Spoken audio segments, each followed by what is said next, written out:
what I am referring to in the title of the book as renegade grief. That to actually grieve well in a culture that denies us the right, you have to be like a little bit of a rebel. Early psychologists really set the tone for psychological best practices around the world. And in this paper that he wrote, he basically implied that if somebody was holding on to the memory of a dead person or was grieving for an extended amount of time, that there was like something fundamentally wrong with them. Today's guest is Carla Fernandez. Carla Fernandez is co-founder of The Dinner Party, which is a community of support circles made up of young adult grievers. Express elevator to that spiritual inquiry than like being with someone as they were dying and like watching someone's take their last breath and being like, is he here? Is he not? Is he like the body is different than the being? And Carla also recently published her first book, Renegade Grief, a guide to the wild ride of life after loss. Like the work I have done spiritually, internally since then is like, oh yeah, there's also a way that I can pick up the phone and like be in touch with him. And maybe it's not as more. So now for my conversation with Carla Fernandez. For the month of December, The Dinner Party is holding a special fundraiser. Please go to thedinnerparty.org to make a donation and learn more about them and their fundraiser. Everyone, today I'm speaking with Carla Fernandez. She's co-founder of The Dinner Party, which was so helpful to me in my really dark, unlivable early days. So I definitely recommend them. And she is author of a new book, Renegade Grief. So welcome, Carla. I'm excited to speak with you. Thanks, Liz. Stoked to be here. Excited to see where the conversation goes. Me too. Yeah.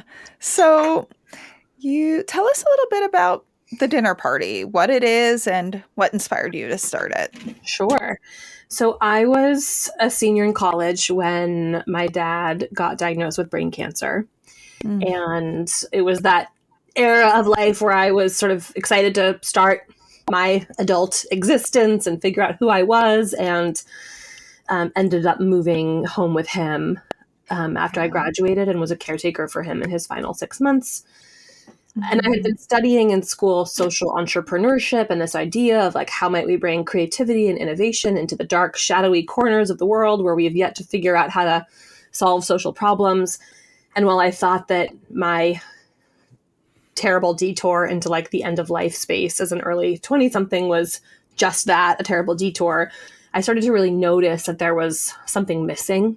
And for me, what was missing was a space to be with other people who were in my age range, who'd also experienced a significant loss, who wanted to have conversations about it in a context that didn't feel clinical, medical, cold, under fluorescent lighting, as most grief groups were at the time.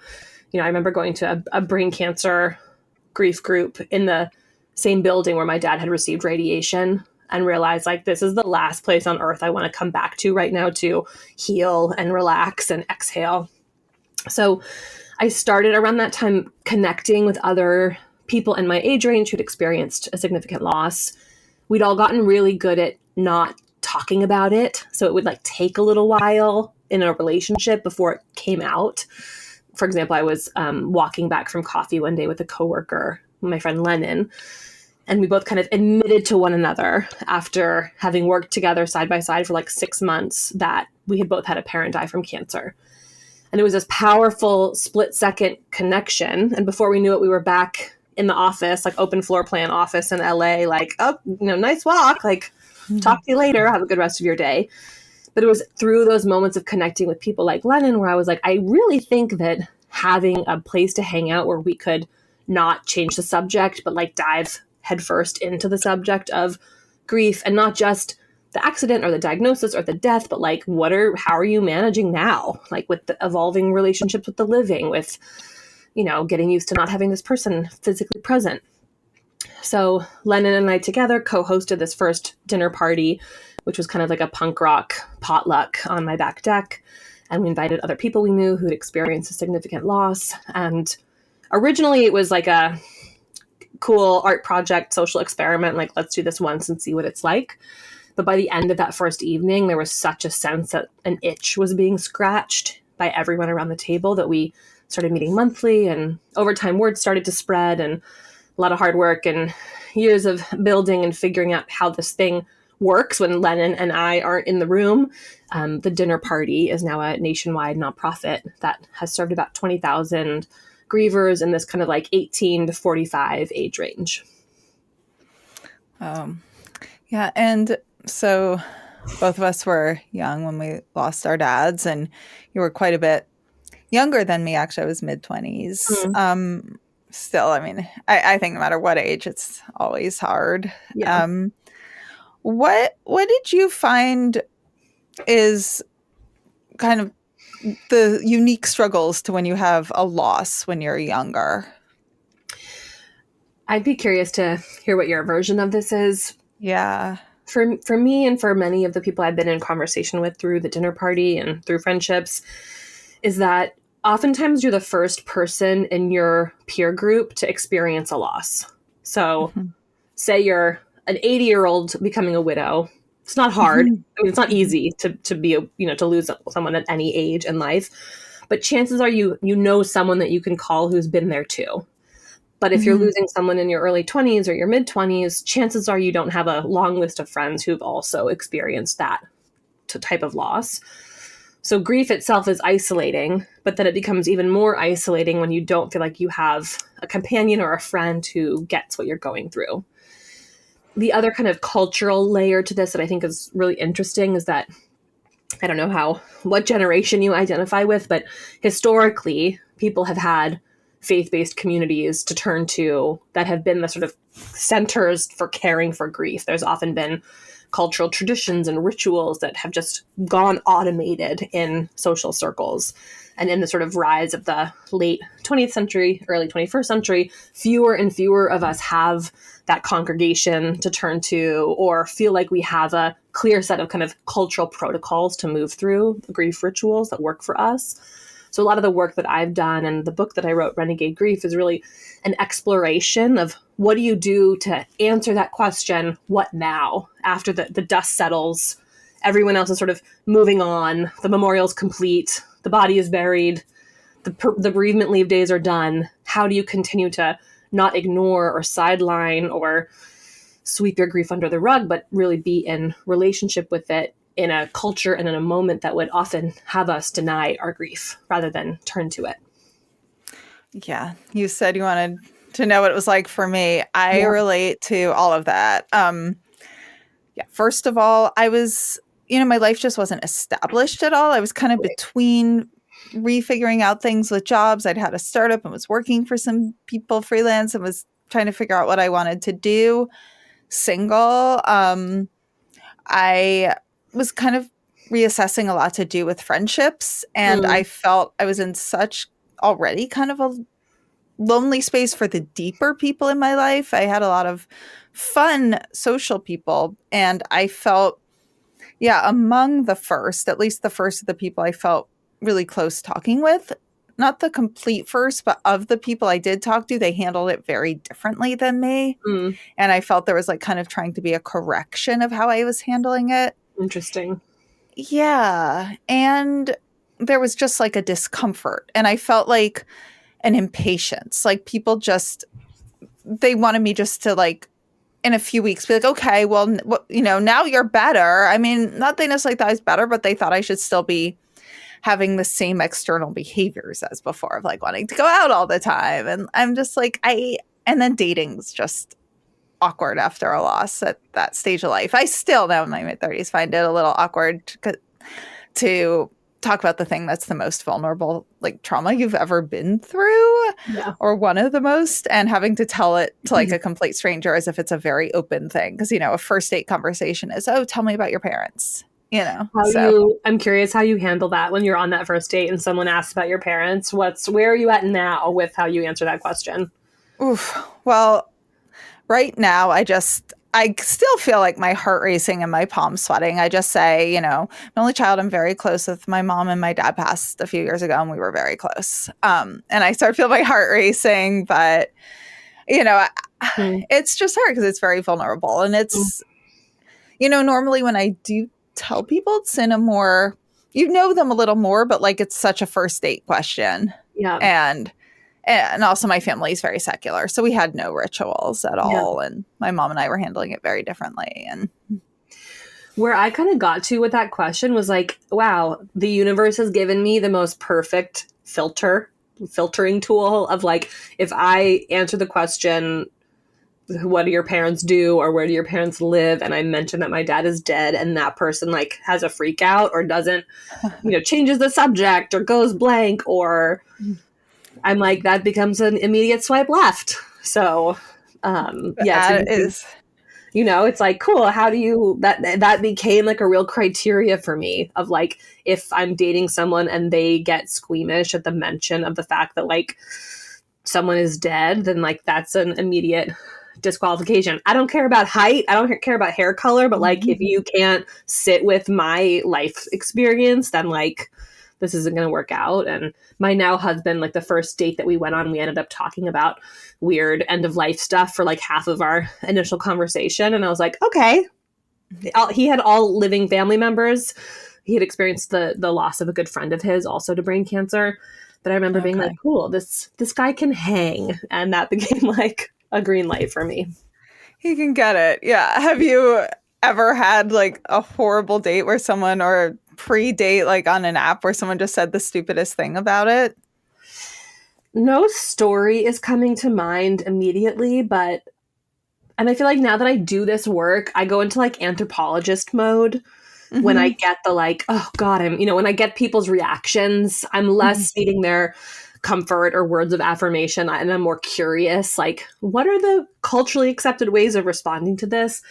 And a lot of the work that I do now is like both in creating community for people who are grieving, but also how do we give people who want to be grief allies tools and literacy and like basic communication skills such that they don't fumble the ball in that moment. And I think I've shifted in the years from being like, eye roll, like this person is terrible, to being like, yes, this is the culture we live in. Like, if you haven't lived it, chances are you've never talked about it. You've never been trained on what to say, what not to say. So how do we as grievers help our non-grieving friends, coworkers, companions, like suck a little less at it? But this topic comes up constantly within the dinner party, and it's interesting because it's like so satisfying to talk shit on the people that like fuck it up. Excuse my cursing. My podcast called "What the Fuck Just Happened," so don't worry about it.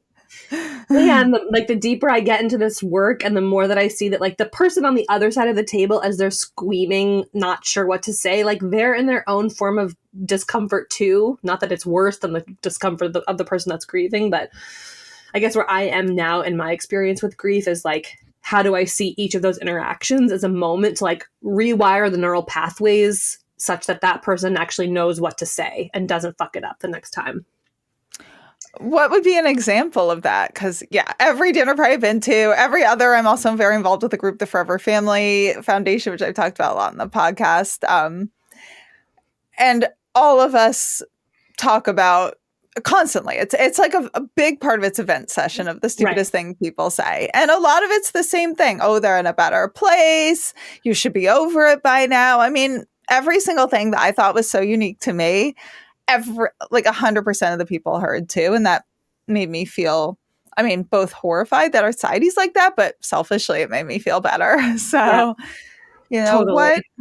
What would you say to, first of all, someone who has no idea what to say? And what would you say to someone who's face to face with someone who's just saying, that squirming, or they're even trying to impose on the other person, trying to change their behavior so they're more comfortable? Right.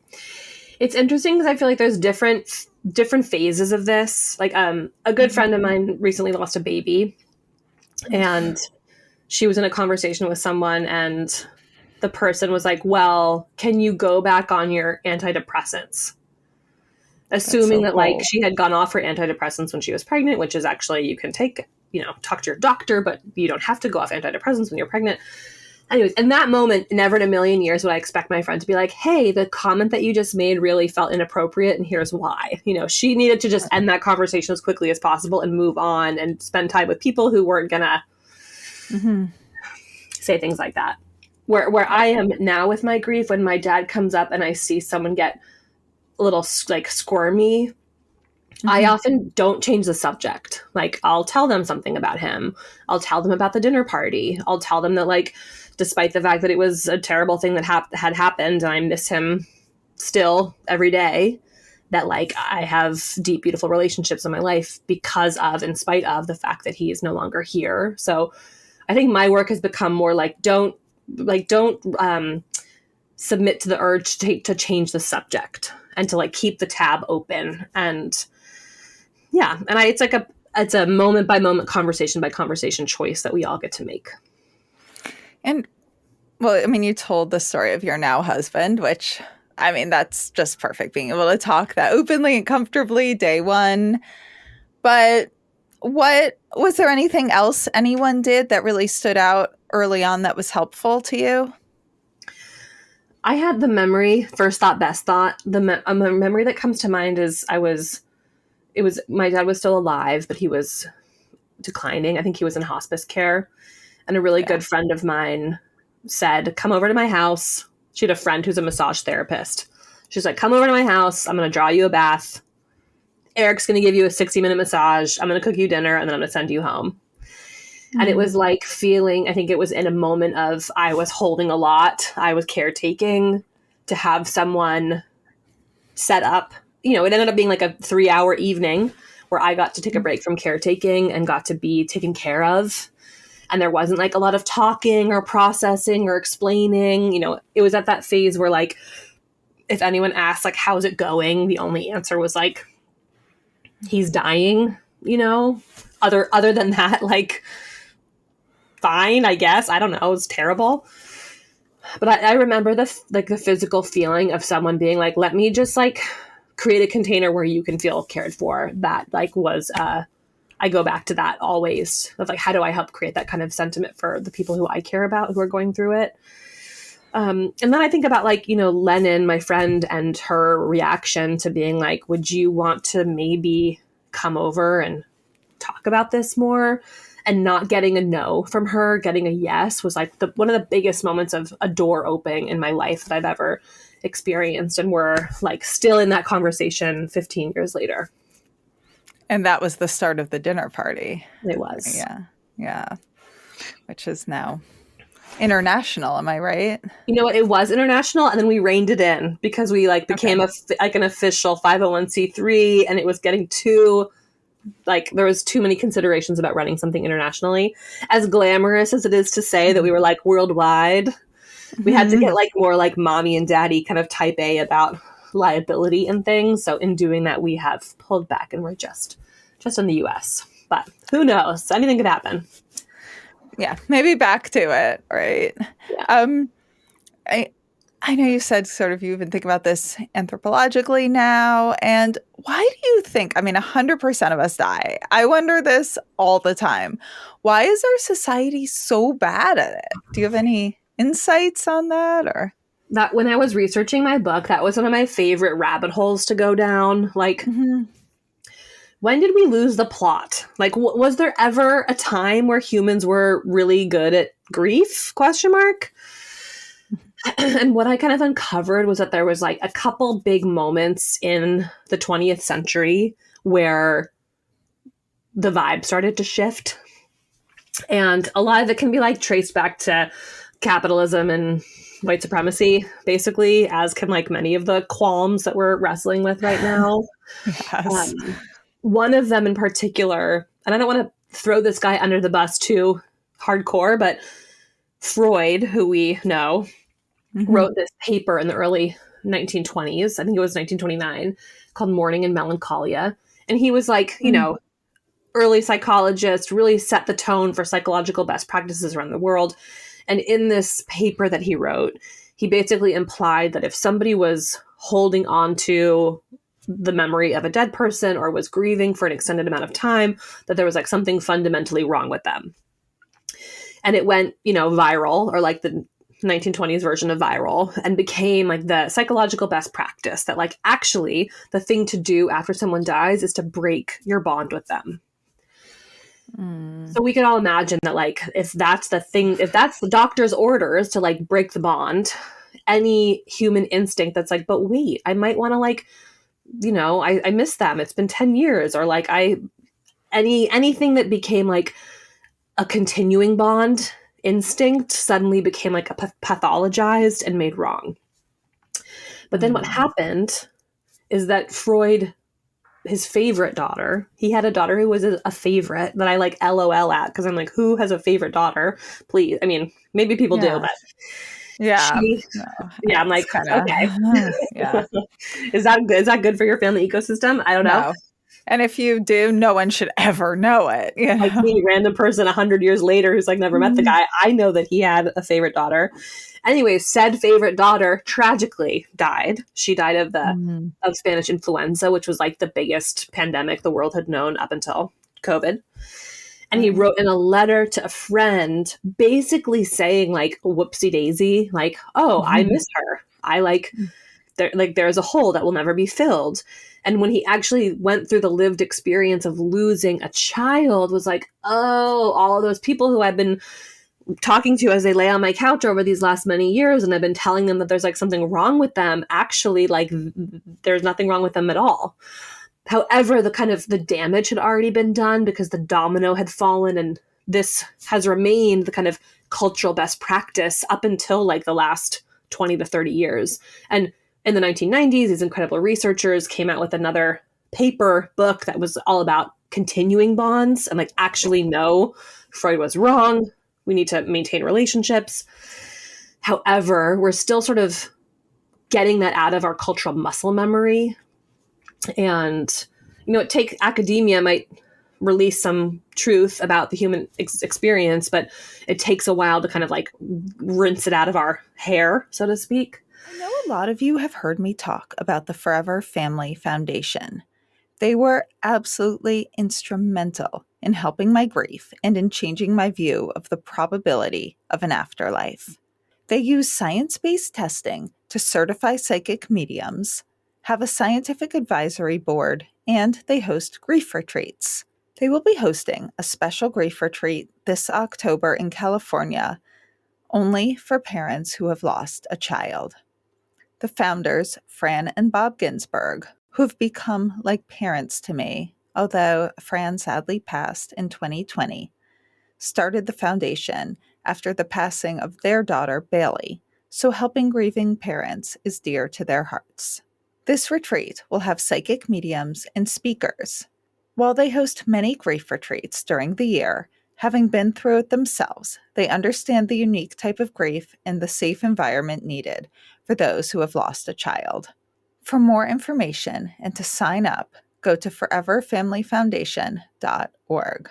I'll also have the link to this retreat in the show notes. So like, that's one thing. The other thing that I found in my research is like the rise of crazy ass global wars in the 1900s was so intense, and we were experiencing grief and loss at like unprecedented scales, that the sort of like keep calm and carry on ethos became the predominant way to just like have the human brain not explode with intensity of all of the loss that was happening. So there's like, that was a whole shift that happened. And I think like the more and more we don't have these third spaces to go to, like we're at home, we're at work, we're at home, we're at work, not having places like communities of faith where matters of the spirit, matters of, the emotional world are tended to in community, I think has really gotten us away from what has always been a collective activity. Like humans have always grieved together. And I think things like the dinner party and things like your podcast are ways of refinding that sense of glue and connection in the midst of a world that would have us kind of like handle our grief on our own or one-on-one with a therapist, which I'm all for therapy. I take a bullet for my therapist. And like, that's not the only thing that is going to tend to my grief or anyone's. Do you have other like hypotheses or thoughts around like why we're so goddamn bad at this?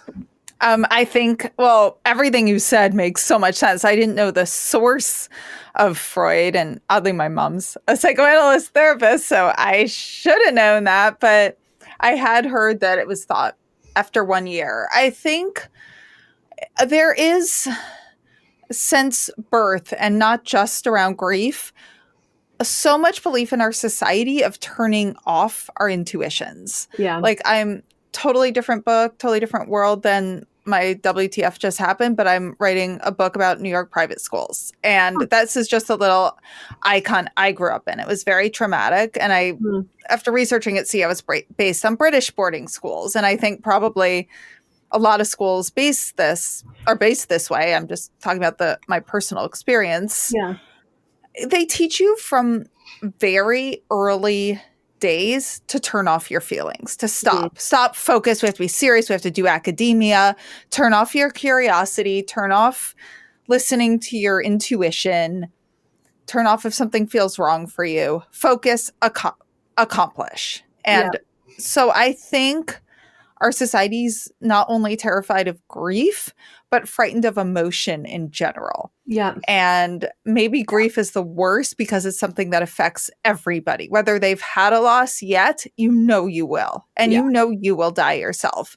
So not only is it tapping into somebody else's emotion, and usually emotion that's more powerful than people being able to, put on the stiff upper lip and behave. And I think that triggers like people's fears of like that they, not only are they seeing someone suffering and it taps into that they know they're going to suffer that one day too, where it brings up their feelings. And I think we are getting better. Like our generation, I think, you're millennial too, I believe. I think you said. Yeah. Elder millennial or something. Yeah. I think we're much better at like starting to go to therapy and talking about feelings, but it's our societal structure doesn't really allow for it, Yeah, it really does. I feel like experiencing grief puts you in direct relationship with your own impermanence. And like, it's, like it is the ultimate facing of the non-hypothetical reality that like we're all going to die. And that is terrifying, especially for the Western mind that like doesn't like to sit with impermanence and has a hard time grappling with like aging and like really basic essentials of human life. So I think it's not surprising that people are like, I don't want to talk about it because it's hard to look there. And yet, like, there's such power to be gained in creating spaces where, like, we are able to not look away. And that's what the dinner party is about. But we like to do it in a way that's also like, let's eat some really good food and then let's open a bottle of wine and, like, make sure there's dessert so that we can have these hard conversations, but in an environment that feels, like, alive and warm and human. And that's my jam. Yeah. And, I mean, I remember it was the first place, the dinner party was the first time I was able to say my dad passed away. Oh my God, I still choke up sometimes remembering it. But it was like, I didn't think I was going to be able to talk because I always like, I'm a very extroverted, very social person. When my dad died, I just couldn't talk to anyone. I mean, part of it was the stuff we were talking about how poorly society was responding. And I just like huddled up. So this was my first time really going to something social. And I was so scared. And I remember at first I was like, I don't think I'm going to talk. And then I did say it and I started crying and I felt so much better. And then, later dinner parties, after I actually ended up switching tables because that one closed because people moved. But then I was in one where all of us had losses quite a bit in the past at that point. And we were laughing the whole time. And you feel so free and comfortable. But it's very comfortable with emotions. You can be like telling a joke 1 minute and then you're like, oh, you know what? I had this like milestone. I was crying all last night. And everyone gets it. Everyone gets the complexity of emotion, that with joy, there's always a layer of sadness. And it's just like, life's really complex and it's not mono-emotional. And when I feel that's something that people were very comfortable talking about and it lifted like a layer of loneliness, Well, I'm curious what it did for you to be able to be in a group of semi-strangers and to say out loud that your dad had passed away. Like why was that powerful for you? I think it was the first time I felt like I said it to a safe space because, when I first was talking to people and the people that I thought would be the most supportive were absolutely not. And so I was really shaken from that. And I didn't feel safe talking about it. And little bit, again, a whole other topic, but again, with the whole book I'm writing on schools, I was in a very psychologically unsupportive culture growing up. My parents were always great, but like the outer world. So I always already had anxiety about being vulnerable and not putting on kind of a more everything's great show. Yeah. And then to have to be vulnerable because my dad's dying. I mean, there was one friend that was amazing. But overall, the people that I thought I would rely on the most were really, I was kind of shaken by that. So I was scared to talk about it. And then suddenly going into a place, not only was I saying it, it wasn't going to be the people like, oh, you poor thing. It was like everyone else went through it too. Yeah. And that was such a sense of like safety and warmth. And like, I wasn't the only one. I was talking about it to people who weren't going to be like offering me sympathy, but we were all in it together. And I think that that just made a huge difference. I love it. I love to hear it. It's such simple technology. It's just like, oh, what happens when we aren't alone in what we're going through? It's like really powerful medicine. Yeah. Yeah. And, again, I think like our society, it's really too bad that like we go to work, we go to business meetings, that just the warmth of life doesn't thread through all aspects. Because what if you did go to a business meeting? I mean, it's a little different if I go to one for this company, for WTF, but like any of others, like for another company in climate or any of the other things I go to, you don't show vulnerability, I mean, you're and what if just like warmth threaded through all human interactions? Everyone would be happier. So I kind of wonder why. I mean, it's probably a lot of the stuff we said, but also why that is the process and way that won out, because it would just be, what if you went and got your groceries and you were like, just the person in line or the person checking out your groceries was like, oh, I'm having a rough week. Like my dad passed away, it just, what if it was like a world like that of just humanity and warmth everywhere? We've been doing a lot of work over the last many years on this workplace program where, people come to the dinner party and they're there for like 2 hours once a month-ish. Each table sets their own cadence. But we spend 40 hours a week at work. And there's so many stories we heard about like, can you believe my boss said this? Or like, what do I do? This is the policy, or etc. So we started developing talks and trainings and workshops, and we go into workplaces and we help managers learn how to support someone who's grieving and not become their therapist, but how do you not avoid the conversation about grief so like drastically that you never actually have a moment of connecting with the person on your team to be like, what do you need to thrive or survive? Like, what projects need to come off your plate? What projects need to go on your plate? Because most organizations have like, a line in their company handbook that is like, you can take 3 days off if a significant relative died, but there's no other training or tools or conversation beyond that. So if anyone listening is also geeks out about like the intersection of workplace culture and grief, they should definitely reach out to the dinner party about our workplace program. And the truth is that like grief is impacting every single organization. Like, doesn't matter the size or the sector or the location, like people are grieving, whether it's the death of a human being or the death of democracy or collective grief, etc. And it, to me, feels more and more like an essential business skill to be able to recognize, normalize, care for grief so that it doesn't fester and get in the way of whatever the organization is trying to accomplish. Oh, I love that. And I love that you brought up also non-human grief. Yeah, well, the death of democracy is horrible and frightening. And then there's other, griefs I think people just don't take seriously, like a divorce, miscarriages, death of an animal is really hard. And people, I think the worst understanding of grief I had, I mean, it was obviously like my dad was unlivable, but like the stupidest things people said were deaths of animals. They've just been like, oh, are you upset over that? Get a new dog, get a new cat, Oh, okay. Like, I mean, some people got it, but just literally people completely dismissing death of an animal, My dog is sitting here with me, and I'm like, when she goes, I'm gonna have to like check myself in somewhere for a year and just like stare out at the ocean. And yeah, that one's gonna knock me good. Oof. I hear you. I have my dog now, but I lost my other dog, and she was just my heart. And I've lost cats who are just also, it's like each one, I mean, they're so important to me. Each one has just shattered me. So yeah. There's a book that came out last year I think it's called Good Grief by E.B. Bartell is the author. And it's like a real focus on pet loss for folks that are listening. And her paperback is coming out in a couple months. So she'll be doing another little tour, but there's some good resources out there for the pet loss peeps. Oh, that's so important. And I love what you're doing in work. Actually, before we get to the questions I was about to ask you, is there any tips you do have for anyone running a company or coworkers? Or first of all, what should a manager do? Just one tip. Obviously, I'm sure it's a lot more complex than what you're going to say now.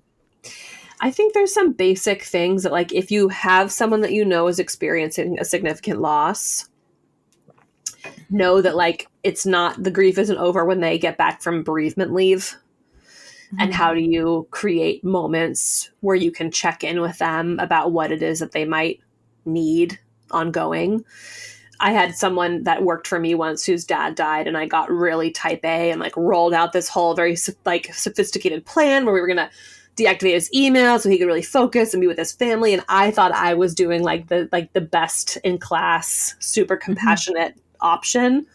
And he pulled me aside and was like, listen, like, I actually wasn't that close to my dad. And like, the thing that I want to do that's going to feel good for me is to like keep working to support my family. So like, I'm good. And it made me realize like the biases that we go into those conversations with, of like assuming that we know best. So I think there's conversations you can have that's like, I don't need to know any of the personal details of what's going on. However, I do need to know, like, what do you need in this moment to keep showing up? Because a lot of times what happens is like, there's like the absenteeism of people being out of work because of a loss. But there's also this thing called presenteeism, where people are physically back to work, but like hella checked out, or like not able to deliver, or need, the thing that they used to do in their job that's super extroverted, like pitching in a sales meeting, suddenly feels like the last thing that they are capable of doing. So instead they need more like research roles or things that are more introverted. So the real work is like creating a container where you're not becoming the person's therapist, but you're asking them like, what is it that you need this week to show up well? Right. Yeah. And that was an interesting thing about you assuming like shut off the emails, because I needed to not work. Like I was already in a weird work transition. I like stepped up off of work for a while. I moved home to not have bills. Like I also wanted to be with my mom. And anyway, but other people, in fact, my mom was like, she just needed to work like 10 times more. And other people just, need to just be so busy and need to constantly work. Other people, I mean, everyone just handles it so differently. And I think that can be something that can be easy to forget, Yeah, totally. And we can all be judgy about the other person's choice if it's different than ours, but it's like, we're all navigating, coping with really challenging stuff. And I feel like you have to, like, unless someone's doing harm to themselves or others, like trust their intuition around how to move through that moment. Now I'm going to ask you too, given, the nature of what this podcast is, do you have any thoughts on an afterlife, or have you explored that in any way? Totally. Okay. This is like where my views separate from the views of the dinner party, mostly because the dinner party, we've been like really cautious to not impose any spiritual principles or religious creed. And it's very much like an open container where people can come together and just like say what's true for them. And in my own navigation of like the last 15 years, I feel like the era in which my dad got sick was really like a moment where I was starting to do a lot of my own spiritual inquiry, and nothing, like there could have been no greater kind of like express elevator to that spiritual inquiry than like being with someone as they were dying and like watching someone's take their last breath and being like, holy shit, like what happens? Where did he go? Like, right. Is he here? Is he not? Is he like the body is different than the being? And so I feel like that was sort of this like getting drop kicked into this big question of like, what else is there? Which is, not everyone that I knew who was like 21 was sitting with those questions. It was more like, how am I going to get my first job out of college? Or like, is that guy going to text me back? Or like, dealing with roommate dynamics. And I was kind of like, what is the nature of existence? Right. So I think where I've like, in like the long winding road that has been my like exploration of that question in like many different ways, where I'm at personally in this moment is like, I'm a big believer in the mystery, and that like, I don't think we can ever know. And that like, if anybody has like extremely strong, crystal clear perspectives or opinions or descriptions, like I get a little bit uncomfortable, because to me, I feel like the magic is in the mystery. And like, I've had enough experiences of my own with a medium that I've seen, or in meditations that I've done, or like through psychedelics that have been like a really useful tool for me, that like I do have some kind of an ongoing conversation or dialogue or relationship with my dad. And I remember he used to always say that, he was like grew up in the Catholic school system and experienced some pretty bad abuse. And because of that, couldn't really talk about God without getting red in the face. And in some ways, like, threw the baby out with the bathwater, in the way that a lot of people who've had religious trauma, it can like be challenging to talk about heaven or the afterlife without it being so entangled with like that whole world. But I remember talking to him before he died about how his belief was that like, it's sort of like we're a cup in this sort of cosmic sea, and each lifetime we like are scooped out, and then in the end we get dumped back in, and then the next lifetime we're scooped back out, and some combination of particles from before and new ones. And I remember being really moved hearing him talk about that. And I think that my own experience or idea about the afterlife is like not so different from that. Like, I do believe there's some sort of energy is never created or destroyed. It's just sort of reformatted. Like, I believe there's some sort of reincarnation type thing happening here. And I do believe that there's like much more than what meets the eye, than like this particular 3D reality that we live in. And yeah, and I'm like not someone who's like needs answers at this phase of my life. More than anything, I feel like I need practices that help me stay in connection with like the unknown of it all. Well, that's where I'm at. Where are you at?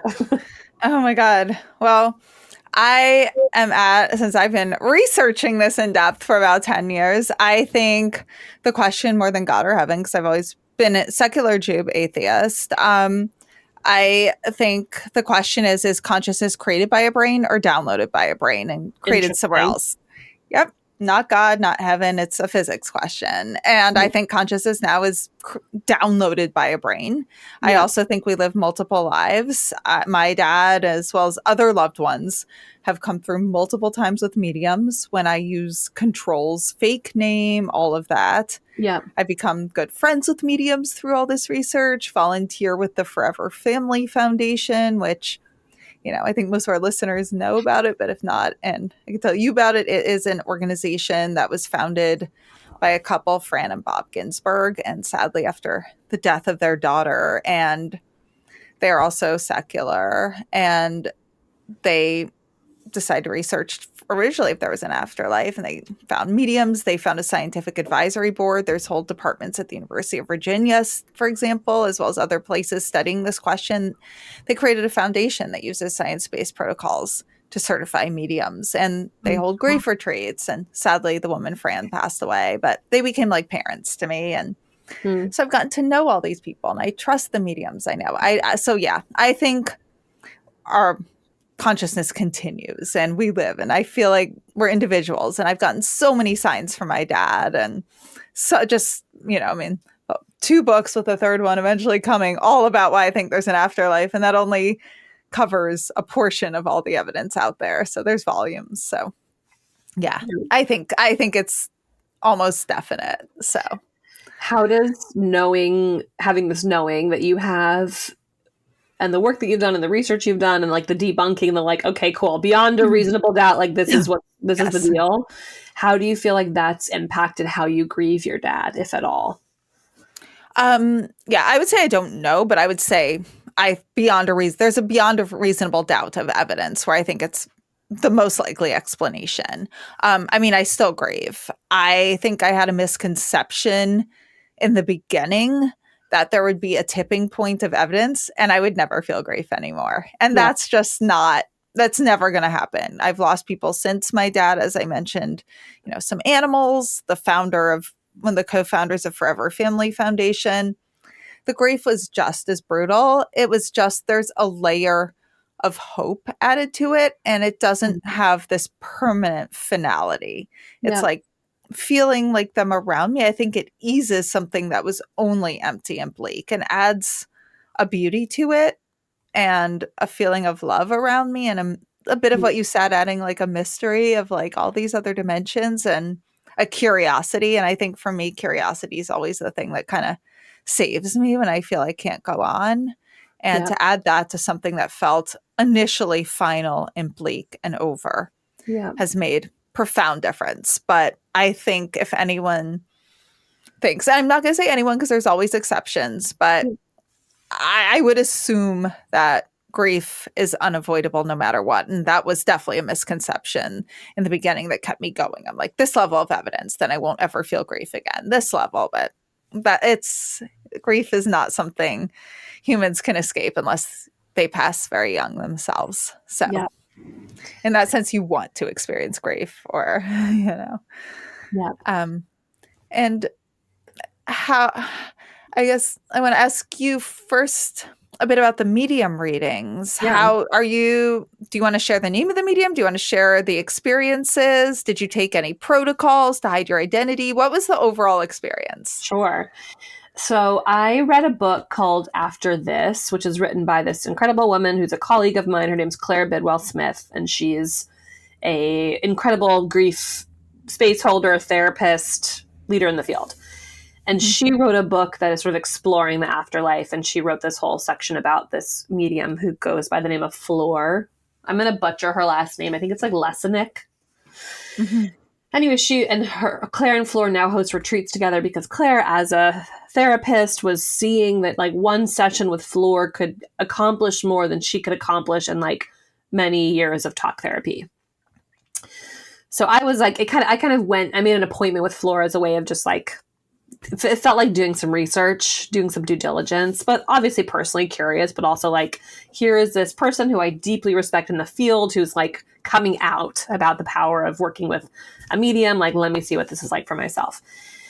And I remember honestly, the craziest thing that happened, the thing that I was like, oh shit, was that before I went to have the appointment, I like went there, I was at work and like, on my lunch break, went and had this hour-long reading.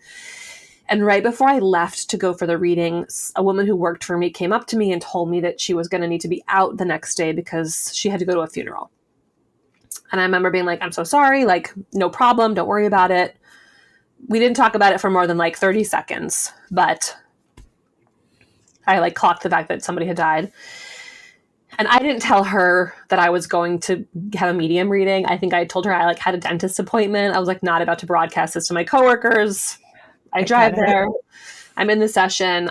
She had my email or whatever from the appointment having been confirmed, but I didn't go to like great lengths to conceal my identity. But I've since run the numbers of like, how much time would it take for someone like Floor to get the amount of personal information that she shared back to me? Like there were things that she shared that no one knew, including me, and that I later had to verify and I later found out to be true.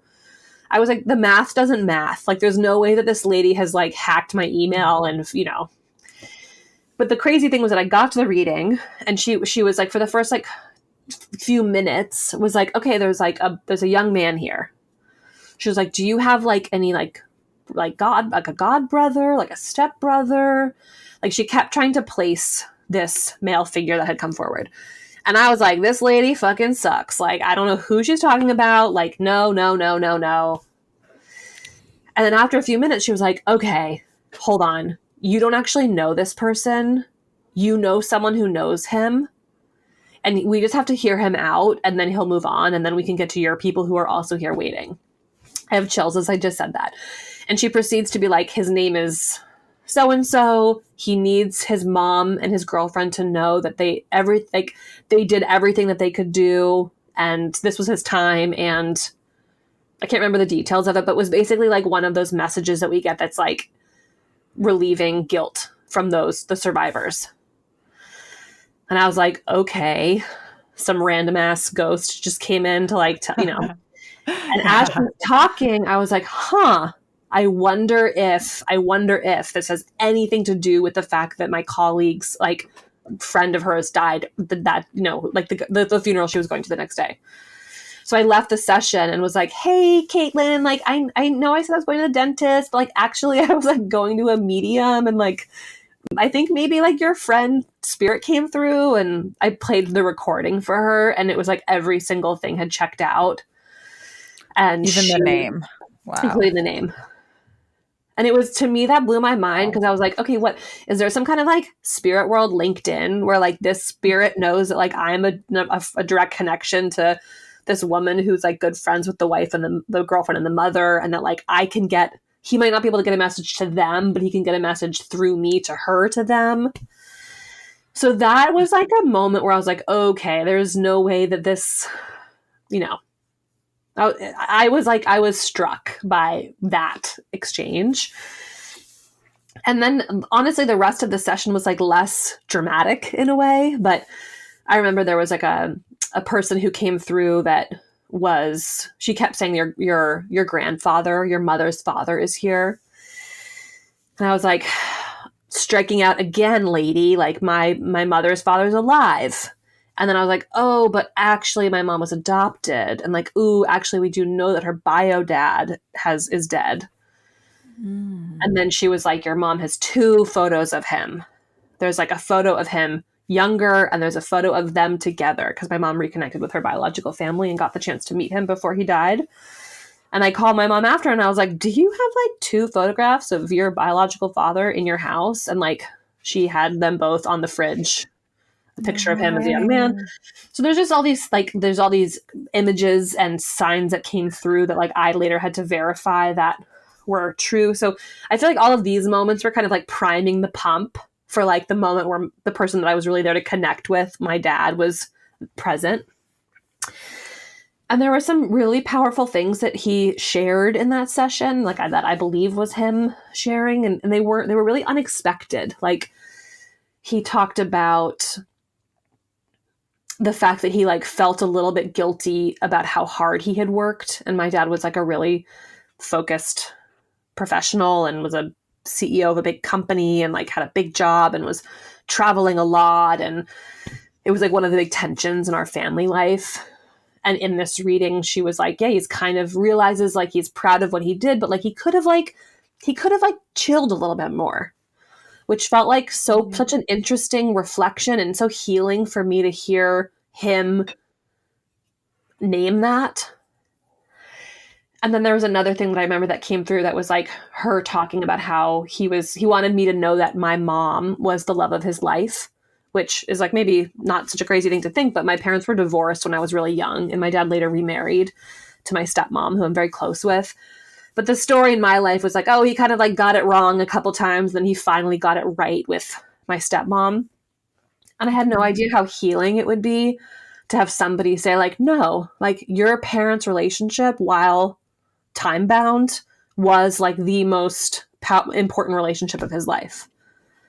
So there was like things about his messages that were so subtle, that weren't just like, I'm here and like, I'm proud of you, but were like kind of these like acupuncture needles into these parts of these places that I felt like unknowingly unresolved. Of like, oh, but like him reflecting on his workaholism. Oh, him telling me that like, despite the fact that they had a nasty divorce, like he loved my mom. Like, oh, I come from a loving couple. Like these little messages that were like really got in the chinks of my armor in a way that was really powerful. So that's the first time I saw her, and I've seen her a couple times. And then the thing that I did that I feel the most like happy to report out to was I did a workshop with her that was all about like, how do you build your own intuition? I think there is like a little bit of a crutch that can happen around like, oh, I want to connect to the person who is no longer physically present. Let me find a third party who can like broker the conversation for me. I feel like the work I have done spiritually, internally since then is like, oh yeah, there's also a way that I can pick up the phone and like be in touch with him. And maybe it's not as explicit or like exciting or like thrilling as when I'm talking to someone like this medium.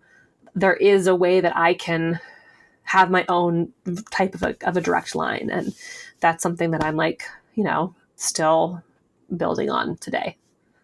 If you want to learn how I went from being a skeptical atheist who thought there was zero chance of an afterlife to a skeptical atheist who thinks an afterlife is highly probable, come check out my books.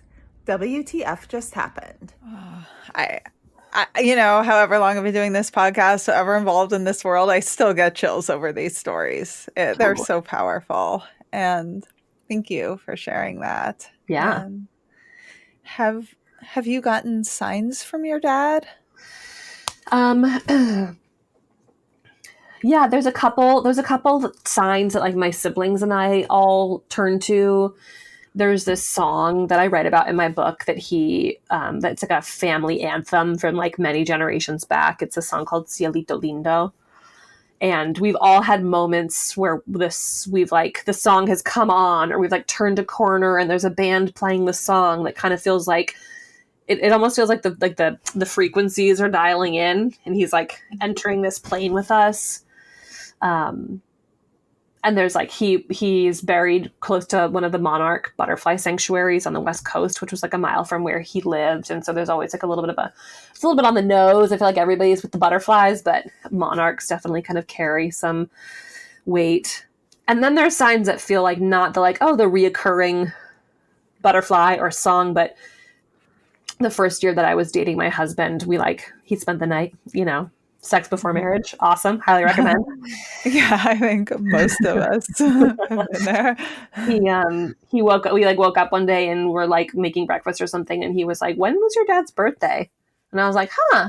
And it was that day. And I had forgotten. And Ivan got the ping and I was like, okay, all right. I see what's going on here. And then this was crazy during our wedding. We had we confiscated everybody's phones because we had like a phone valet. Because I find my husband and I are like, it fucking sucks when you're at a wedding and everybody is like recording the same moment. And it's like, there's a professional photographer here. Like nobody needs their iPhone pictures. Just like be present for the ceremony.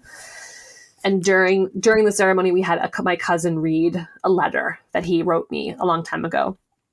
And when she's reading the letter, a phone rings and his brother, my uncle, hadn't checked his phone in apparently, but my cousin was calling and she wasn't able to make it to the wedding, but she has the same first initial as my dad. And my uncle's ringer is one of those things that like it rings and then it says J. Fernandez is calling and then it rings again.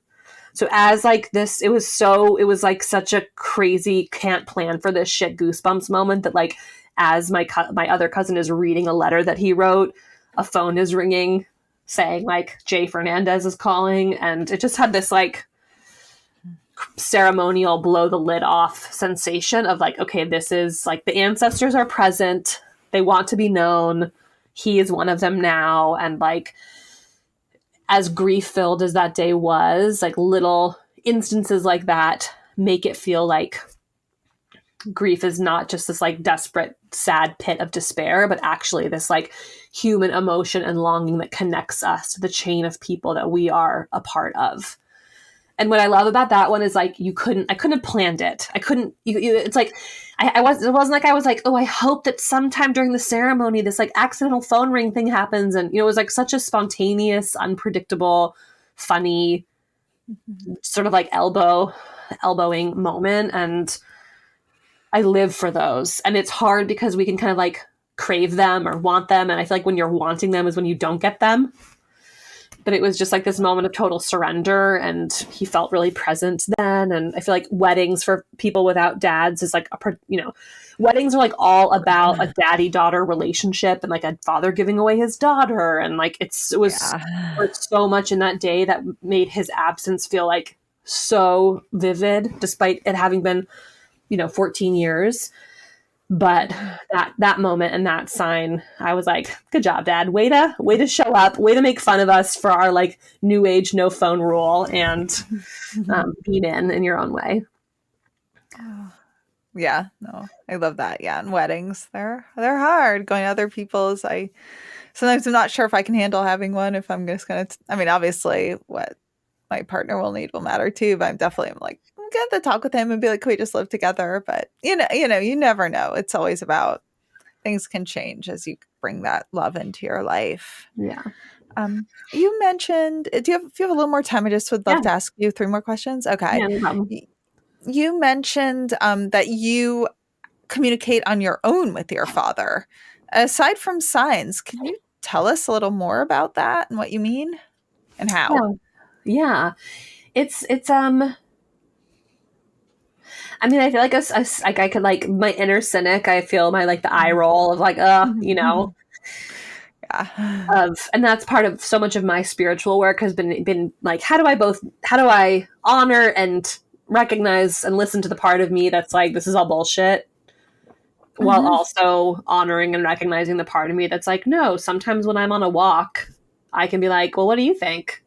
And sometimes I like can hear him, and it doesn't happen all the time. And it's not like the skies part and like the sunbeam shines through, but it feels sort of like I feel like most of the time, if I kind of get quiet and still and in my body, I can check in with him. And what's mysterious about it is like, is it actually him, his spirit? Like, am I tuning into some like quantum field where he exists? Is it actually that like I had the honor of at least having 21 years with him, and I like know him enough to kind of have a recording or an imprint of his personality such that like I could guess what he might say? And oftentimes what comes to me is not words, but like gestures. Like I'll picture him giving me a thumbs up, or I'll picture him being like, no, or I'll picture him like doing some sort of body movement that is like the message. And it feels kind of like related to a meditation practice and just sort of like creating a habit and a comfort with like sitting quietly and clearing your mind and posing a question and not being attached to an answer.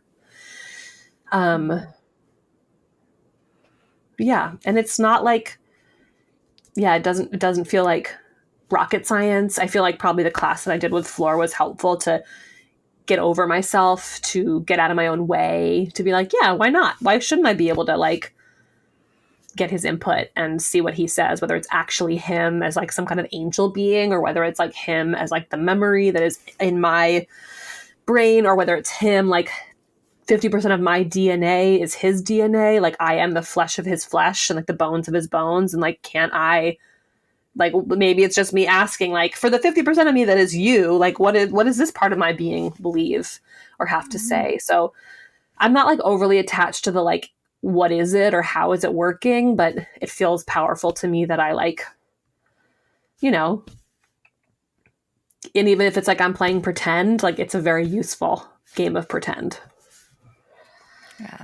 Yeah. Well, thank you for sharing that. And what about you? Do you have a way of connecting with your dad outside of signs, or in addition? Yeah. You know what? I try to do some meditations that tie into out-of-body experiences.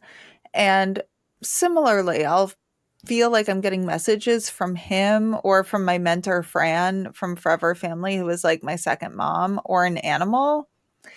And, it works at times, and I usually want some form of evidence, and I have at times gotten some form of evidence. And other times it'll just happen. Like when I'm writing my books, I feel like it's like I'm laughing. I feel like my dad and Fran for the second one were with me, and it's like it's just suddenly I feel like this connection and his personality with me, and it's like flowing, and it's just there, and it flows with a rhythm that, like, for example, the other book I'm writing now about schools doesn't, and it feels like it flows with like the energy he and I had with each other, if that makes sense. And I've had that same with Fran, and I've noticed the parts with each of them, it has a different feeling, and it's weird. It's like I'm just suddenly, it's like I feel like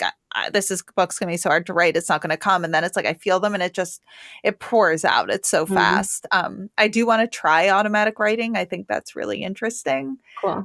I wouldn't say this was necessarily it because it's the story I'm putting together, so I think a lot of me is there. Mediums, and then just being taken by surprise. It's like I'll be walking down the street and I'll just feel them, and I'll think of something and I'll laugh, or it'll just be when I don't expect it, not when I'm trying to. So it's kind of all of that. And love it. Thanks. Yeah. And then just, this is probably more memories, but like, little things like eating like at a place that he loved, or, sharing memories. And that is a slightly different feeling than when I feel like I connect with him. So I think that's a little evidential.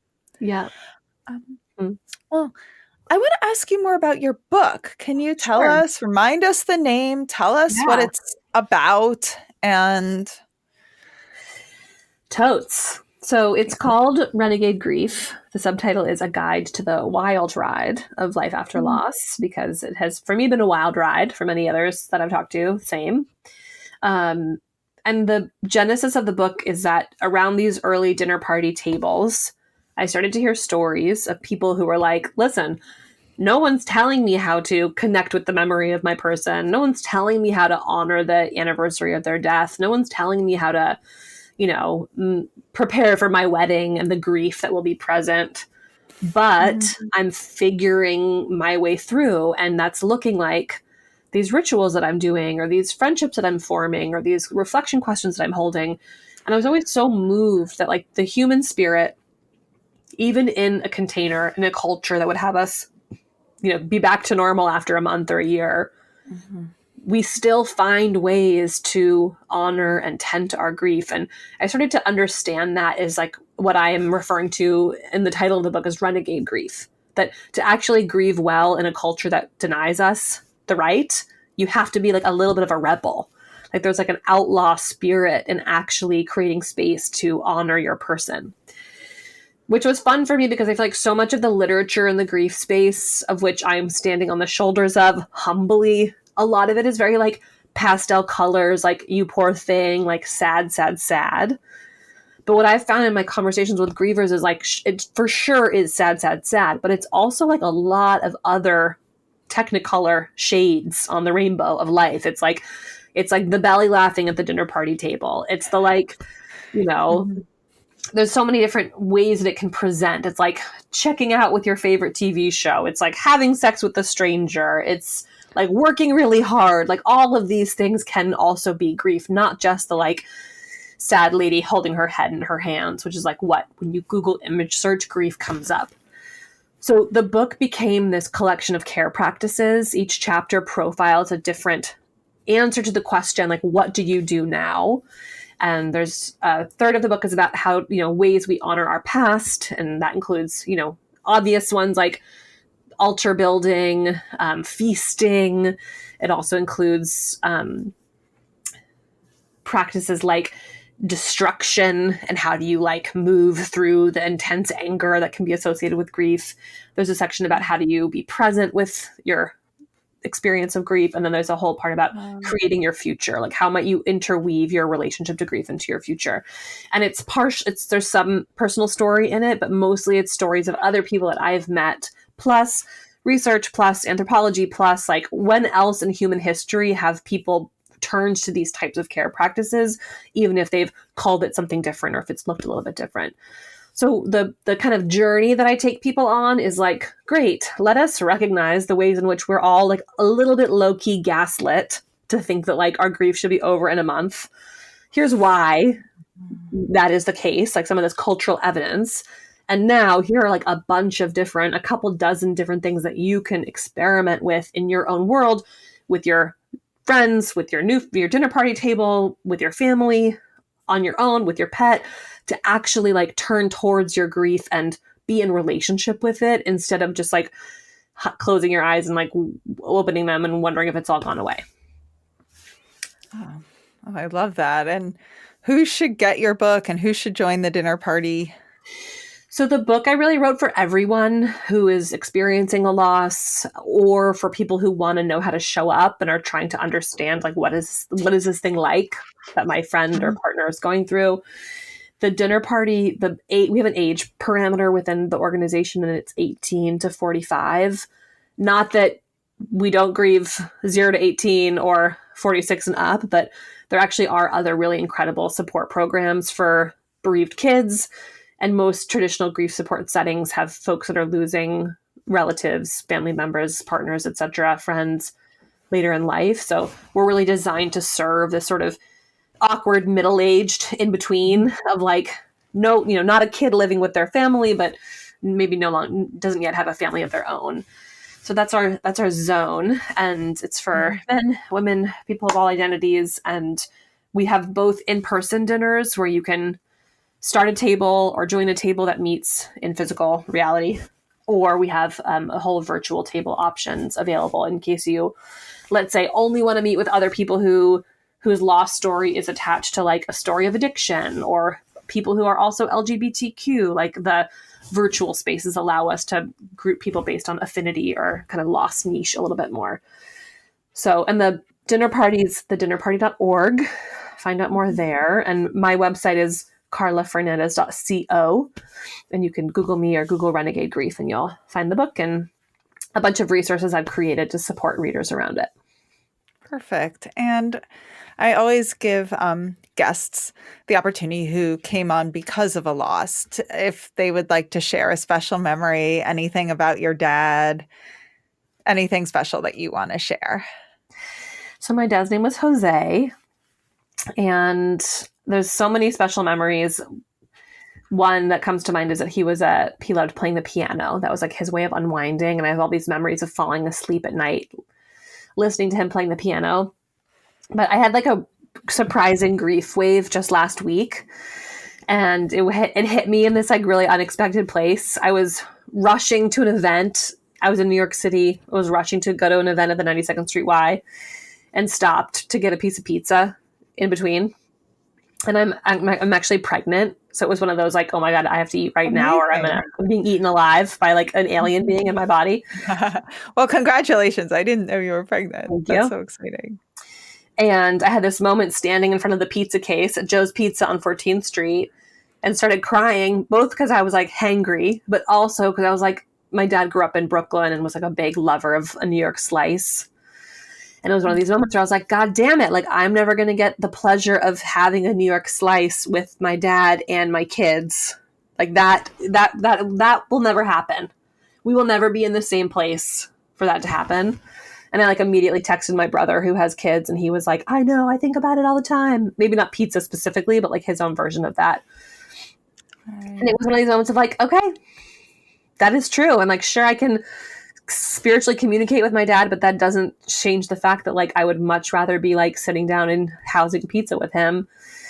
But I ordered my slice and ate it standing up, and then like got on the bus and carried on with the rest of my day, and felt missing him, but also connected to him, and grateful that there are these weird little portals on the planet like Joe's Pizza where we can like out of nowhere have this moment of remembering how good that felt.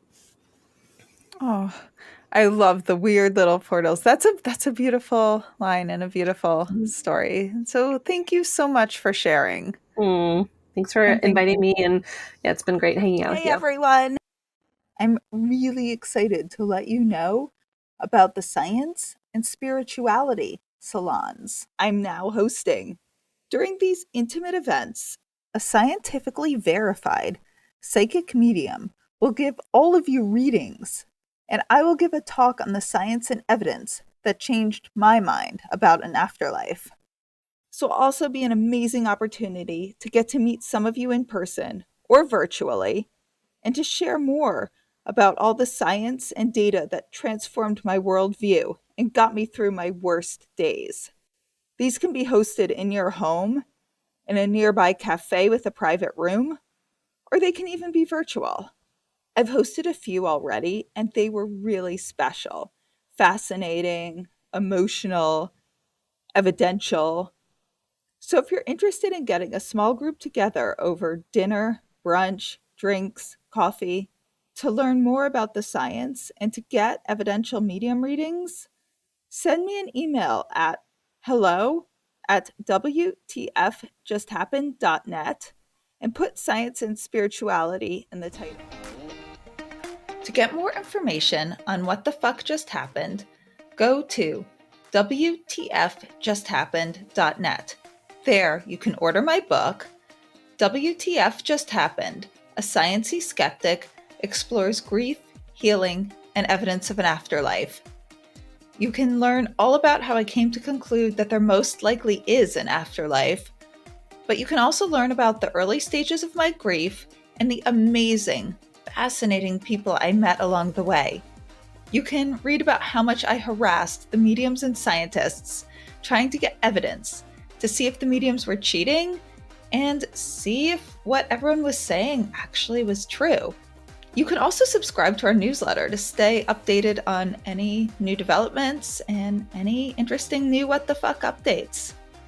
So if you enjoyed this episode, please rate and review us wherever you get your podcasts.